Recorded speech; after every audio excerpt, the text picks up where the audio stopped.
जय सनातन धर्म की। प्रिय सनातनियों, आप सभी का स्वागत है हमारे इस कार्यक्रम में। सनातनियों, आखिर ऐसा क्यों होता है कि इस धरा पर ईश्वरीय शक्ति को भगवान के रूप में अवतार लेना पड़ता है? आखिर ऐसा क्या कारण बनता है कि समय समय पर भगवान इस धरा पर आते हैं? और क्यों आते हैं? कारण क्या बनता है? और उस कारण का बनना आवश्यक होता है? और अगर आवश्यक होता है तो उस समय पर भगवान किस तरह से इस धरा पर आते हैं, और हम उस समय का आकलन कैसे करें कि हाँ, वो समय अब आ चुका है जब भगवान को इस धरा पर अवतरित होना है? तो सनातन एक बात को समझिए, जब भी इस धरा पर संकट ऐसा हो जो सबसे शीर्ष नेतृत्व के द्वारा लाया गया हो, संकट ऐसा हो जिसका किसी के पास कोई तोड़ ना हो, संकट ऐसा हो जो दुनिया को शर्मसार कर दे, संकट ऐसा हो जो किसी एक व्यक्ति को अहंकारी बना दे, संकट ऐसा हो जो इस समय की मानवता को पूरी तरह से समाप्ति की ओर ले जाए, अगर परिस्थितियां ऐसी बन जाएं जहां इस धरती का कोई भी मनुष्य उस परिस्थिति का मुकाबला करने में सक्षम ही ना हो, तब इस धरा पर अवतार होता है, भगवान आते हैं और उस परिस्थिति से इस धरा को मुक्त करते हैं।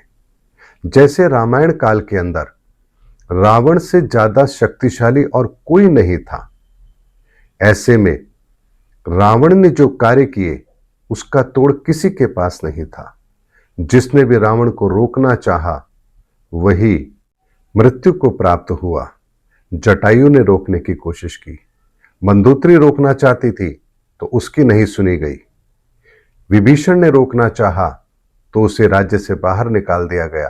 तो यहां ऐसा कोई भी व्यक्ति शेष नहीं बचा जो उस समय रावण को रोक सके। तो फिर प्रभु श्री राम को इस धरा पर आकर वो कार्य करना ही पड़ा। भगवान श्री कृष्ण का समय देख लीजिए, उस समय पर भी कंस को कौन रोक सकता था? कोई नहीं रोक पा रहा था, तो भगवान श्री कृष्ण का अवतरण होता है।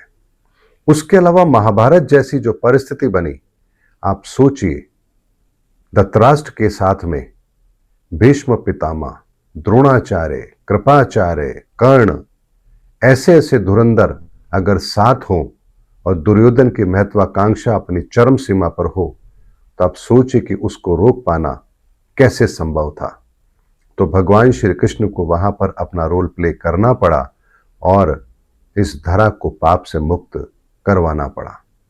तो क्या वर्तमान के अंदर भी आपको हालात ऐसे नजर नहीं आते हैं, जहां सबसे संपन्न राष्ट्र अमेरिका और उस राष्ट्र का राष्ट्राध्यक्ष डोनाल्ड ट्रंप, इस समय पर वही व्यक्ति शीर्ष नेतृत्व पर है, यानी वो जो कहेंगे उसे दुनिया को मानना पड़ेगा, क्योंकि ताकत के अंदर भी और पोजीशन के अंदर भी दोनों जगह पर वो इस समय पर सर्वे सर्वा है। ऐसे में उनकी नीतियों के आगे पूरी दुनिया विवश है, पूरी दुनिया बाध्य है उनकी बातों को मानने के लिए, पूरी दुनिया डरी हुई है, पूरी दुनिया सहमी हुई है।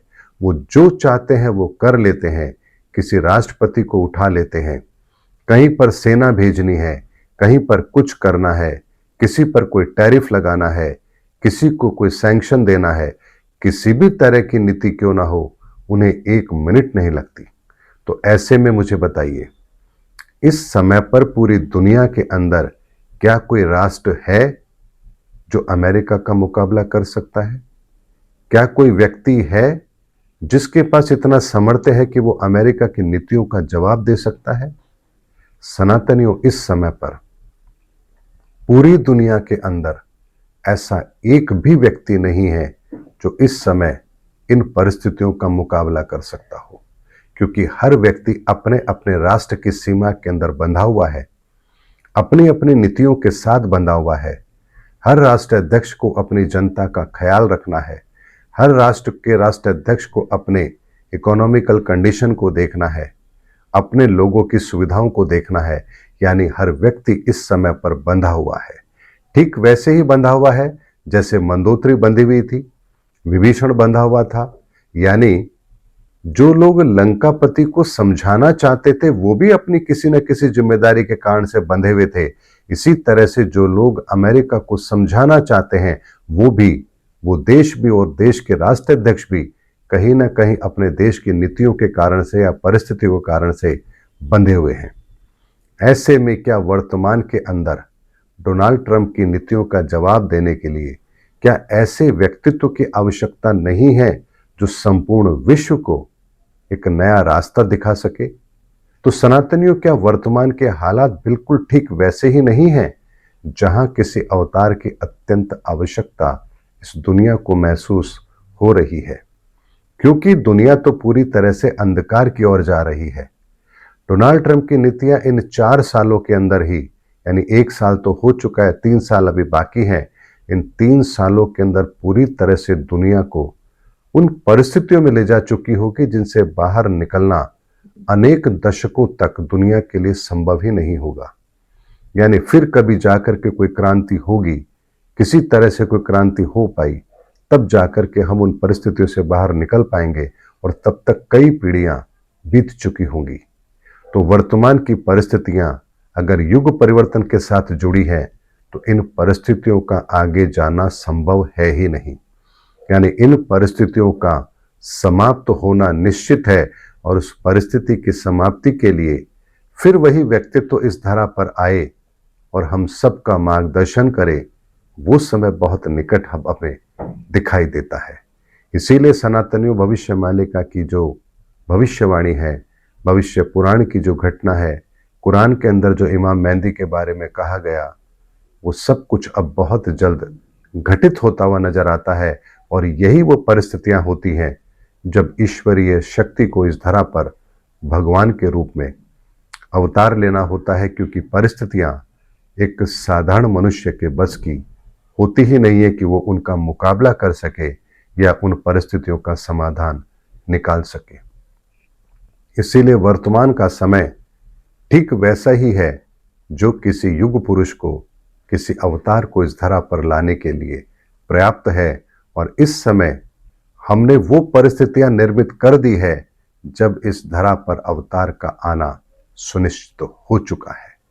इसीलिए सनातनियों, अब कहीं भी किसी को कोई संदेह होना ही नहीं चाहिए कि अवतार इस धरा पर नहीं आएंगे, क्योंकि परिस्थितियां ठीक वैसी ही बनी हैं जैसी किसी अवतार के आने के लिए होनी चाहिए। और ये हमारे लिए एक खुशी की भी बात है, तो एक दुख की बात भी है कि इस परिस्थितियों के समापन के साथ ही बहुत बड़ी जनहानि या बहुत बड़ी मानव त्रासदी को भी हम देखेंगे, क्योंकि जो नहीं सुधरना चाहते उनके लिए वो अंतिम विकल्प होता ही होता है और उसके अतिरिक्त उन्हें कोई दूसरी बात समझ में आती भी नहीं है। लेकिन जो धर्म के रास्ते पर होते हैं, क्षति तो उन्हें भी होती है, कीमत तो उन्हें भी चुकानी होती है, लेकिन कहा जाता है कि अंत भला तो सब भला। इसीलिए अगर धर्म की स्थापना के लिए अगर ये सब कुछ अनिवार्य है तो ईश्वर को ये सब कार्य तो करना ही होता है। और यही वर्तमान की परिस्थितियां ठीक उसी तरह की हैं जो परमात्मा के उस अंश अवतार को इस धरा पर लाने के लिए पर्याप्त है। उम्मीद करता हूं सनातनियों, मेरा वीडियो आपको जरूर अच्छा लगा होगा। अगले वीडियो में आपसे फिर भेंट होगी, तब तक हमारे चैनल पर बने रहिए। जय सनातन धर्म की, जय धर्मयुग की, जय सनातन विश्व।